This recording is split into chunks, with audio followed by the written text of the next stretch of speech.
I've seen a lot of people mentioning the new Genshin preview live stream. I'm sure that means nothing bad has happened, right? Surely. Oh my god. Urbansoul's burning? Oh god, that's not good. Is that foreshadowing the game? Oh, Nahida, my lovely. That's Nicole, right? Oh, okay, she looks kind of cool. Yeah, she's the Bennett replacement, right? Oh my god. He's like a rogue? Who be that? A twink? I recall a lot of people, he's gonna be a standard character, right? Just so you know. Who? Punt the child. Wait, this is actually kind of interesting. I actually really like the Sumeru storyline. I feel like I'm one of the rare ones. Okay, story and plot seems pretty interesting. I wonder, what are the events like? Okay, Nicole? Oh, what? He has that voice? I thought he was a twink. He's gonna be a standard, right? Okay, what? Is there anything else? 2 limited characters this patch and like barely any like events or pulls? Wait, what? What's going on, man?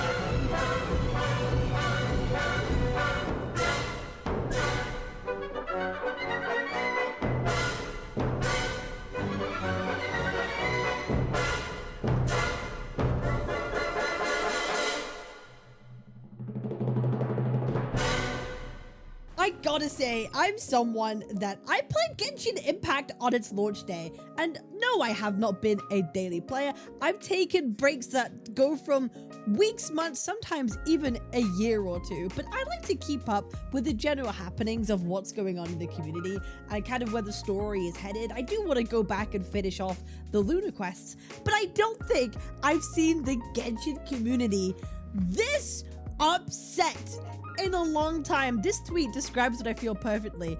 I haven't seen the Genshin community been this mad since 2021. Genuinely, what happened? Yikes. And I know I'm someone in the past that's kind of known for maybe being quite harsh on Genshin in the past, or, you know, with some of the patches they've done, with the way that events kind of went, the way that combat. For me, the problems that I had were with 2 things specifically. It was that chilling of characters, and also the plot at the time, because I quit during that one, because that quest line sent me to sleep. I actually skipped it all and ended up coming back to Notcry at the beginning of it, and I haven't caught up since like 6.0. It was a game that I put on the back burner for me for a while, but you know, over time, I kind of spoke less and less about Genshin because it was kind of like the same problems would come up all the time.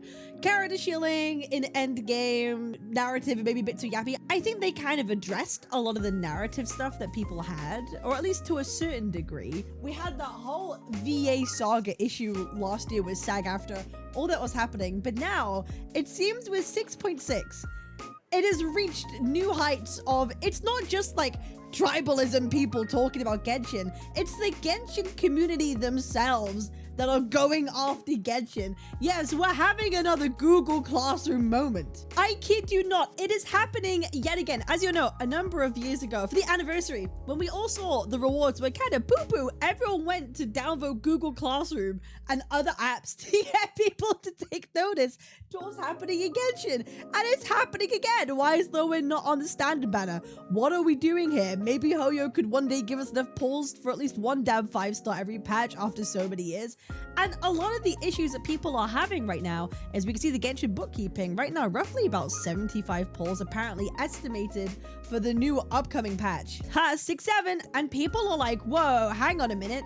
You've just announced 2 limited characters. Now, bearing in mind, Genshin Impact is known for really only ever releasing 1 new limited character per patch. It's not like WoW, where there's 2 per patch. No, they usually release 1 per patch, but now they kind of released 2. A lot of people assume that Lohen would be a character that would end up on the standard banner. because that was what was revealed in leaks. As we know, leaks aren't always to be trusted. However, because he was theorized and leaked to be on the standard banner, a lot of people got very interested. Oh my god, a character that maybe we could get like for free, essentially. Lohen, he sounds cool, he looks cool, there's a lot of hype building up to him.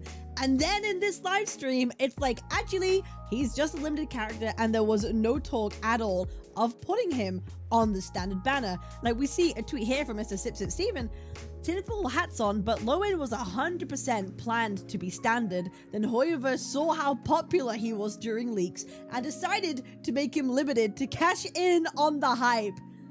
If that's true, that, I'll be honest, that's kind of mega levels of greed. I guess we'll never know.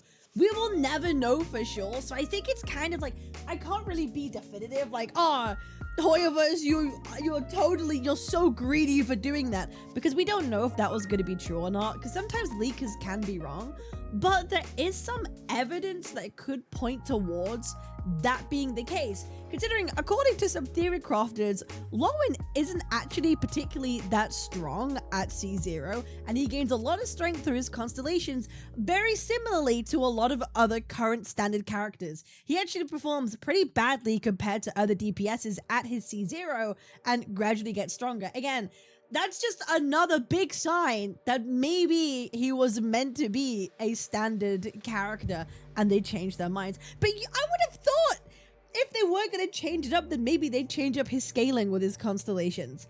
I don't know. Maybe this was done very short notice and they forgot and they misjudged. Or maybe actually when he releases, it's going to be a little bit different and his constellations are changed. We're not really going to know. But it is extremely sus, and I think people have a right to kind of call it out.